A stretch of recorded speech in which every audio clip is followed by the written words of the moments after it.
Welcome to the final talk of the evening. I'm really excited to be here today. I'm a big proponent of having a lot of fun with code, especially in the context of conferences and learning. So I tried to bring you something fun today. And we're going to be talking about recursion and demystifying it a little bit. And then we're going to have fun by drawing some fractals with the Python turtle module. So really quick, a little bit about me. My name's Hayley, and you can tweet at me at the Twitter handle that you find on the screen, as long as you promise to be nice. I recently started a new job at Sneak as a developer advocate. Sneak builds tools to help developers use open source as securely as possible. And because we eat, breathe, and sleep security, we have this intimidating Doberman for a logo, right?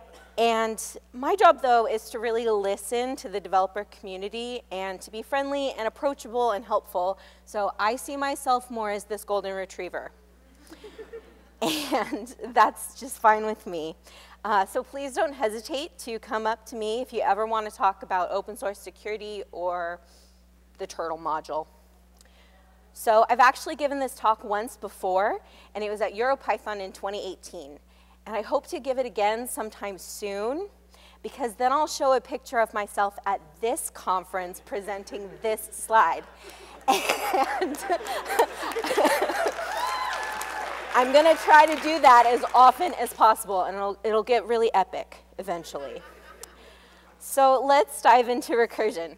Sometimes I think people think of recursion as a trick that they have to learn for whiteboarding interviews, or something that's just confusing and not worth much.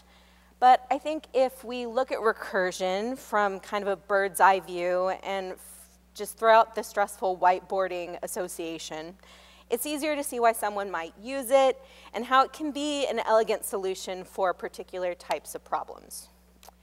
So this is my working thesis statement on recursion. Recursion involves breaking down a problem into smaller and smaller subproblems until you get to a small enough problem that it can be solved trivially. And this is my thesis statement. The next slide here shows kind of the things that I look for to make that thesis statement happen. So to realize this in our code, we need a few basic building blocks to write a recursive function. A recursive function requires a recursive case, and this is going to be the part of the function that is going to call itself. Second, you need a base case. This corresponds to the part of the problem that is small enough that it can be solved trivially. This is the exit case, where your function will stop calling itself. And finally, you need a way to move the recursive case towards the base case, so it'll complete. And so let's look at an example to understand these terms. My example is going to involve math. I'm sorry. So factorials are an excellent case to consider for recursion. So just briefly, for any given number n factorial is going to equal the product of n and all of the positive integers below n. And it's probably just easier to give an example. So 5 factorial is going to equal 5 times 4 times 3 times 2 times 1. And this chart can help us see why factorials are well suited for recursion. Within 5 factorial, or the yellow bar, is 4 factorial, which is the purple bar. And if you wanted to, you could write 5 factorial like this. 5 factorial equals 5 times 4 factorial. But within 4 factorial, the purple bar, you also have 3 factorial. And so you could also write 5 factorial as 5 times 4 times 3 factorial. And you could keep going in this pattern until you get 5 factorial equals 5 times 4 times 3 times 2 times 1 factorial. And this is where you have hit your base case, because 1 factorial is just 1. And let's see what this would look like in code. So here's a recursive function that solves factorials. Now, this isn't built to handle edge cases, like what would happen if I passed a negative number, but it's illustrative for our purposes. And if you remember, we need a base case, a recursive case, and we need to move the recursive case towards the base case. So let's find those pieces in our function. Our recursive case occurs where number is greater than 1. So we have our function recursion factorial. We pass in number, or num. If num is equal to, or is greater than 1, we're going to hit our recursive case, and you can see the function calls itself. Our base case occurs when num is not greater than 1, and it simply returns 1, because 1 factorial equals 1. Finally, we can see how the recursive case moves towards the base case. We are passing num minus 1 into recursion factorial. So as the function continues to execute, it gets smaller and smaller until we're going to hit that base case. And for your reference, any function that can be written as a recursive function can also be written as a for or a while loop. I'm not going to elaborate on that too much, but I just thought it was useful to know. Nothing forces you to use recursion. If you're allergic to it, it's okay. It's just a tool in your toolbox. Now, a final note on recursion. If you're having trouble seeing why we need this third item to move the recursive case towards the base case, I think of it this way. We don't want the function to run infinitely, right? And so this third case here is the difference between the song 99 Bottles of Beer on the Wall and the song from Lamb Chop's Play Along that never ends. It's like, this is a song that never ends. And then we've got the Small World song from Disneyland. So it's maybe a small world after all, but we don't want our function to run forever. And now that song is stuck in your head, and I'm sorry about that too. All right, so let's talk about fractals. I suppose we need a working definition for those. You can get into the mathematical weeds on this one, but a good introductory definition is that fractals display self-similarity across scales. So a fractal is something that'll look similar whether you are looking at it at 0.1x scale, 1x scale, 10x scale, etc. Now, I was first introduced to fractals through the literary masterwork that is Jurassic Park. Fractals were used to convey the idea that something apparently simple could be part of a complex system. I have to work Jurassic Park into my conference talks. I don't make the rules, I just stick by them. And I have included a link to more Jurassic Park conference goodness that you can peruse when I post these slides. Now, basically fractals had captured my imagination because they were somehow related to genetically engineered dinosaurs. So when I encountered them in one of the first resources I used to learn Python, I was all in. It was called How to Think Like a Computer Scientist, and I highly recommend it, and it's linked there. You can see the slides later. Now, we're going to look at a few examples of fractals, and we're going to start with math. I'm sorry. Let's see. This is a Sierpinski triangle. Whether you zoom in or you zoom out, it looks the same. Specifically, it looks like the Triforce symbol from Zelda. All right. I particularly like fractal GIFs because they loop really well. You're not sure how long the GIF actually is. But this is a cock snowflake. And mathematical fractals can get really bananas. This is a Mandelbrot set. And what I want you to take away from these GIFs is the commonality between them, which is that they have self-similarity across scales. Now, what's extra awesome is that you don't need a math degree to experience fractals. You can just go outside into nature, and I'm not sorry about that. But you might want to stay inside if the sky looks like this. But lightning strikes do exhibit fractal characteristics. Each branch has branch has branch. And this one you might find on your plate. It's called Romanesque broccoli. And whether you're looking at the whole vegetable or one of the little nubs, they look pretty much the same. A fern is another example of a fractal found in nature. Even when you zoom into an individual leaf, the structure is very similar. Okay, so why am I talking about these two concepts together? Well, to close, I want to spend a little bit of time drawing fractals using recursive functions.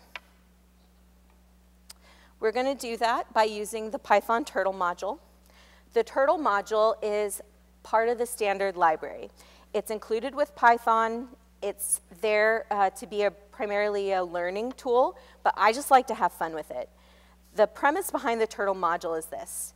Imagine that a turtle is placed on a canvas, and you can tell him to move forward, to rotate, and if he follows those instructions, you can draw something cool.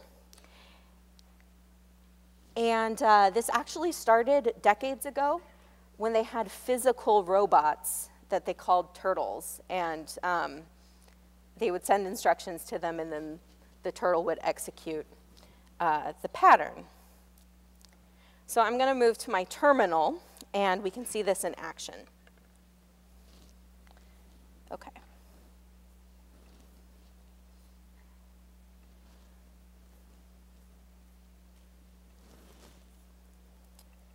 Just 1 second.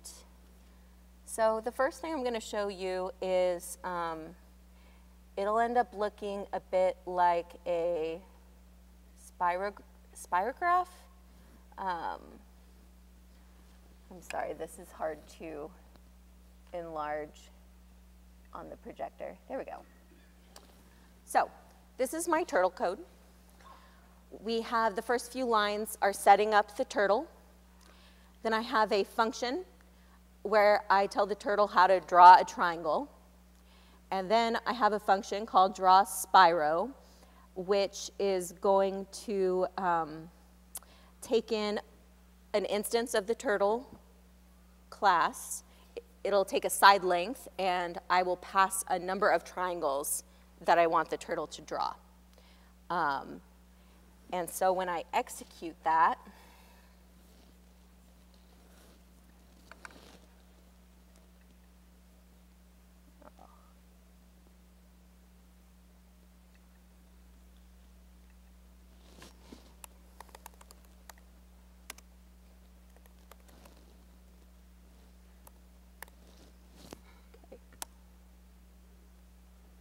did it not show up on? Oh, it showed up on my other screen. Sorry. There it goes. So what's fun about this is it's just, I mean, it's pretty. But beyond that, you get to play around with Python classes and importing a module and creating an instance of a class in creating your turtle. But then you can also learn about things like loops and conditional statements and that kind of thing. And so that's kind of what makes this tool really fun for learning. And so this is just kind of the sort of thing you can do with this. But we'll take another look at a recursive function that will draw one of those Sierpinski triangles. So let me pull that up. Now, this is going to look a little bit different than, oh no. If you find this laptop, email me.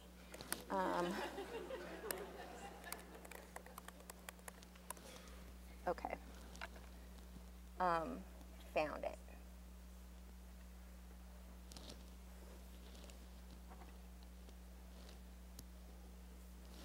Now, so here's my turtle for the triangles. All right. So again, we're setting up our turtle. And I'm giving it properties, or I'm assigning the attributes like the color to be blue. I have the pen shape being a little turtle, so we'll see that later, and telling it how fast to go. And this time, I have a function where I get it to draw a triangle, but based on the 3 points of the triangle. Then we can find the midpoint, which will be the next triangle we draw. And then here is the recursive part, which you'll see here. We're going to specify how many times or how many layers we go down in this fractal. So I'm going to set it to 4, but if there's time allowance, we'll run it again with 6, just because it's fun. And what's interesting here is you actually get sequential executions of a recursive function. So we'll watch it go, and I'll point out when it moves on to the next point. So I'm going to cue that up. By the way, if any of you draw something on the turtle module, you can tweet it at me, and I will definitely like it. Let's see.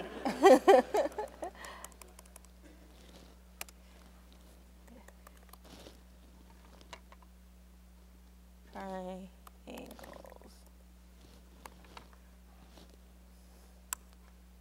Okay. Whoa. There it goes. So this is the first statement that's going. There's the second. And there's the third. It's moving pretty fast for a turtle, but I'll be hand wavy about that. It's okay. So what it does is it will draw the triangle to the left first, and then it will recursively go down to the smallest triangle in that bit of it, and then it'll resurface through the recursive function, and then move on to the top one and then to the side. And I'm going to run it with 6 layers because it looks really, really cool. And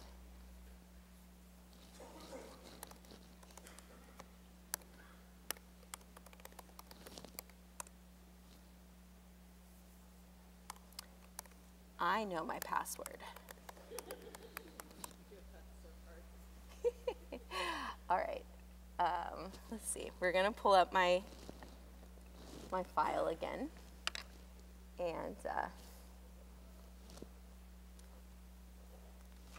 really should have mirrored the screen. But that's okay. So I'm going to change this parameter level. Instead of doing 4, I'm going to do 6. And we'll see how that changes it. Oh, I should.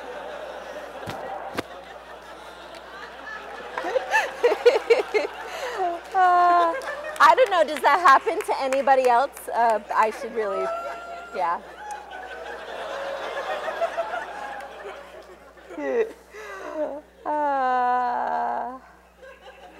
You guys are the best.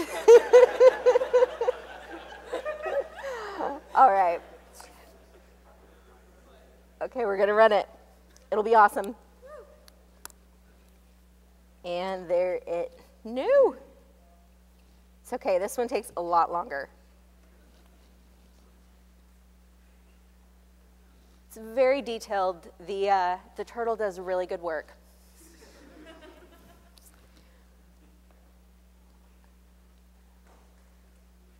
So what's fun here is just that it's a creative outlet, and something fun you can play with. We do enough serious work, right?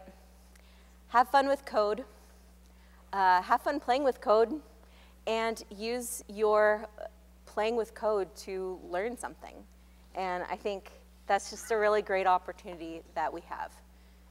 And this turtle, it's going to take the time it needs, I think. And I'm going to, so my slides have a link to all of this code. So you can go check it out and maybe draw something yourself. So that's available. And additionally,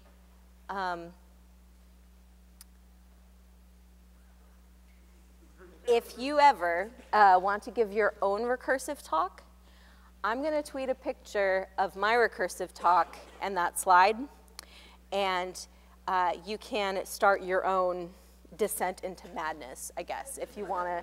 You can post that picture on your talk on recursion if you want. Almost there, turtle. Yeah, so it gets a lot more complicated or a lot more detailed every level you go. Okay. I'm, yay, turtle. All right, I got a few takeaways, and then I'll let you all go to your evenings.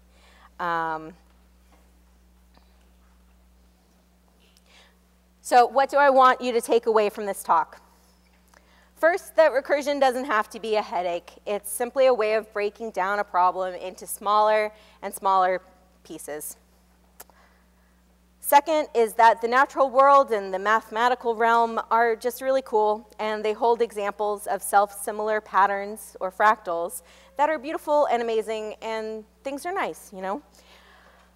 Third is that there are a lot of ways to have fun with code. The Python turtle module is one of them, and it can be a great resource for learners to have fun while they're learning Python, and just for anybody. I have a friend who has sat down with her kids, and the kids have had a lot of fun ordering the turtles around. So it's just good fun. So I want to thank you for sticking around for my talk at the end of the day. It's been really great to be here.